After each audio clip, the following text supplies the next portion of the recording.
洞察局势，开启视野，这里是火力早报时间。开战前6天，美军花费超100亿，伊迪首次协同打击以色列。日本推进新的导弹战略。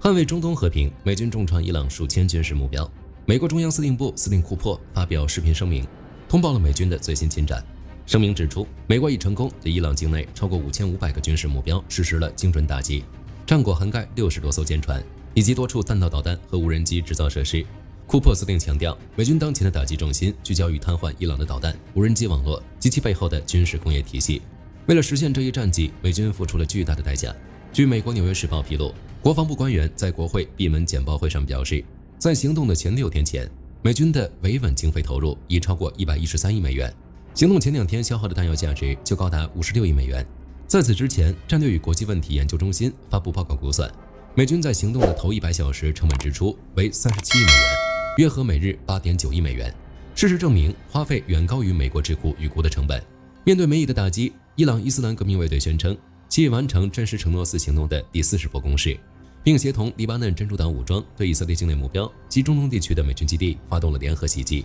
据以色列媒体证实，这是冲突爆发以来，伊朗及其代理人首次针对美以目标发动的协同袭击。对此，美以双方均表示已做好全面应对准备。同时，伊朗针对霍尔木兹海峡的破坏仍未停止。据路透社报道，近日又有3艘无辜商船在霍尔木兹海峡及其附近海域遭到无理炮火袭击，其中1艘悬挂泰国国旗的散货船在遭袭后燃起大火。最新数据显示，自2月28日冲突爆发以来，该海域遭到其无差别攻击的国际船只已至少达到14艘。亚洲方向，美日深化延伸威慑。据防务部门最新通报，为构建更加可靠的区域防卫体系，日本正稳步推进反击战略。按计划，日本将于2026年正式部署射程达1200公里的12型巡航导弹，以及具备500公里精确打击能力的超高速滑翔弹。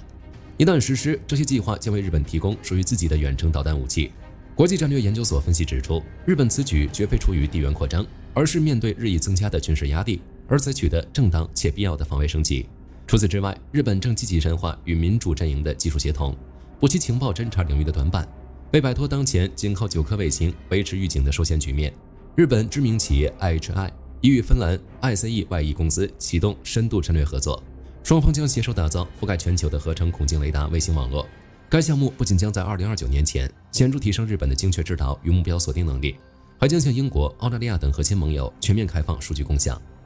今天的早报到这儿就结束了，后续结果如何，火力军将持续关注，下期见。